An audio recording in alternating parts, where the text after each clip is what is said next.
Hi guys, Brittany here to Tart Work, and today I want to have a real conversation with you guys about teachers who work for free.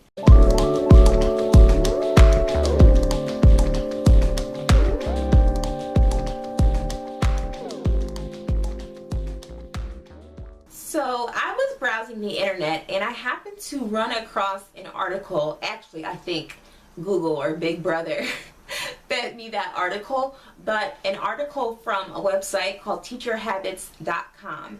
And basically the article stated, stop complaining about your teacher's salary if you're willing to work for free. And I looked at that and I was like, oh, that's an interesting topic because it's such a common thing that is discussed amongst educators, how much work we put in, how much time we put in. And so I just wanted to have a conversation basically about that topic and just to discuss whether we agree or disagree with that notion of stop complaining if you're willing to work for free. So just to get into how the author starts off the article, I want to say that I will actually link the article below. So if you want to go ahead and check it out for yourself, feel free to do that. But basically the author starts off by talking about or comparing a writer who contributes to the Huffington Post to a teacher who works in their classroom, and basically how the Huffington Post is not going to pay that contributor to their website because they will do it for free, and just placing a teacher in that same light. So within the article, the author actually links to another article which is from the Educators Room Facebook page. I will also link that below, and within that page there is someone who wrote about, I guess, Texas pensions and how low they are, and just basically discussing how, excuse my computer, basically discussing how educators in Texas get such low pay and they spend so much money on their classroom and are only able to be reimbursed for $250 of it, and also all the time that's spent and all the effort that's spent in the summer. And so the author just discusses how that person should stop complaining about, doing all these things if they're willing to do it for free, and that no one will take them seriously if they don't demand that it change. So then the author goes on to compare two teachers, teacher A and teacher B, and basically the author discusses with teacher A that teacher A has a pretty good work-life balance. They get to school an hour before the kids get there, they leave 15 minutes after the kids leave, and they don't take on any extra duties or responsibilities. So within their 40-hour work week, they end up making about $25 an hour if they have a salary of about $40,000. On the other hand, it discussed teacher B, who is a person who stays 3 hours after the kids leave, gets there an hour before, takes on extra duties, works in the summer, it makes the same salary. The author is essentially discussing how you trade your time for money, and so how teacher B is trading more time for essentially less money. So I want to agree and disagree with the author. Now, the reason why I agree with the author is because I do believe it's true. You only get what you allow. Now, I know there are teachers who are not a part of a union. Their state is not unionized. So for them, it's harder to come together and to have those rights and those responsibilities of a teacher protected collectively. It's a little bit harder to do when you're not a part of a union, or your state is not a part of collective bargaining.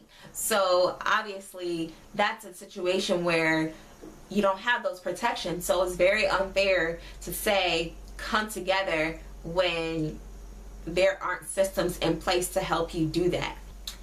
On the other hand, you may be a part of a district that is unionized and feels like they respect your time and they compensate you for your time. So you may be a part of that, but it still doesn't guarantee that you'll have extra responsibilities sucked out of you, that you'll be taken advantage of. It does not guarantee that. This may be controversial, but basically I do agree a little bit that the reason why teachers aren't respected is that we do a lot of things outside of the classroom for our students, and we are expected to be compensated for them, or we would like to be compensated for them, but the reality is we still do those things anyway, which may send out a message to administrators that we're okay with being walked over in that way, especially if we don't go back and demand that. At the same token, we don't do things because we're compensated. We do it because we love it, and that's the difference, and that's the mark that I think the author missed, is that most teachers do it because they absolutely love it, not because they plan to be compensated for any of it. That's not the reality. Another reality to speak on is I don't know any teacher, not one, who can get all their tasks done within the school day. Obviously, we're teaching during the school day. The whole 30 minutes for some or hour of prep time is nowhere near enough to grade papers, to plan, to help your students with whatever they may be going through throughout the day. So obviously that realization is that we have to spend extra time outside of our classrooms or outside of our contracted hours to get things done, because we would feel ill prepared for the day if we didn't spend that time. I'll speak for myself. I would not feel ready to teach anybody if I didn't have sufficient time to just get my mind in a space where I could actually knew what was going on. So I'm just not sure of anybody who can do that within the time they give you during the school day, especially considering that most of the time we're actually carrying out those plans. So it just doesn't make any sense to spend an hour planning for 5 hours of teach time. Like, clearly that's not enough. So yeah, I just think that the realization of the load that we carry is something that people may not really fully be aware of, that we carry such a great load.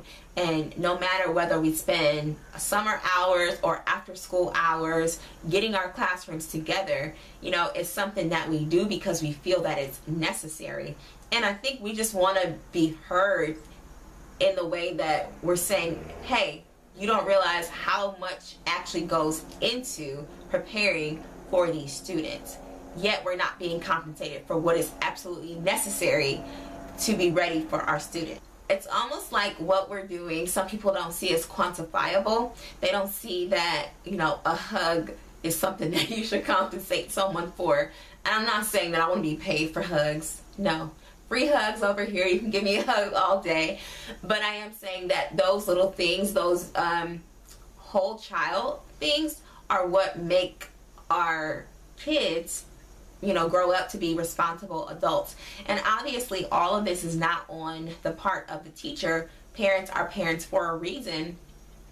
But the reality is we spend a lot of time with our students. We see them a lot of the day. So part of it is on us. They're home away from home for 9 months out of the year. So that's the reality, and it's unfortunate that that has to be something that you want to measure to see if it's worth paying for. So while I agree that it would be amazing to be respected on the same level as a doctor or businessman or lawyer or otherwise, the reality is we do this because we love it. And that just kind of brings me to my channel and who I am. And that's why I named it It's Heart Work, and my whole brand, It's Heart Work, because we just do it because we love it. We don't do it because we're going to be compensated for every little thing that we do. Obviously not, as we see. And not that I want to. When you found your passion, you would do it for free. That's just the reality. So we do it because we love it. And so I invite you guys to keep watching videos with me here at It's Heart Work, because this is just truly what I love to do. Whether it's silly, goofy stuff that I'm sharing with you guys or more serious topics such as this one, it's just all in who I am and what I love. And so I invite you guys to keep watching. Thank you so much for watching today. Like, comment, subscribe. I would love to hear what you guys think about this and what type of things you go through with your unions in your state, and if you can empathize with that, with the author, or if you agree or disagree with the author rather. So yeah, Like, comment, subscribe. Thank you so much again for watching. I'll see you guys next time. Bye.